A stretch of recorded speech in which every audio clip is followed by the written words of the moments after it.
Nasib naas dialami oleh salah satu tentara bayaran asing Ukraina di medan pertempuran.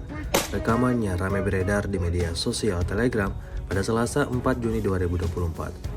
Dalam rekaman tersebut memperlihatkan detik-detik penangkapan tentara bayaran asing Ukraina di dalam lubang persembunyiannya. Tentara Rusia dengan senjata pamungkasnya memberikan ancaman yang membuat musuhnya ketar-ketir, seperti yang terlihat dalam rekaman.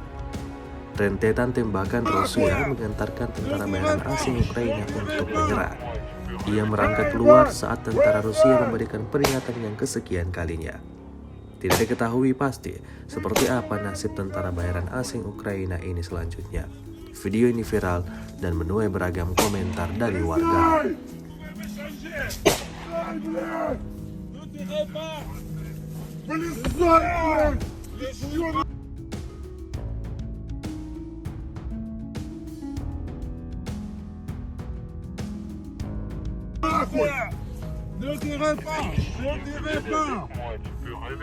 Download Tribun X sekarang, menghadirkan lokal menjadi Indonesia.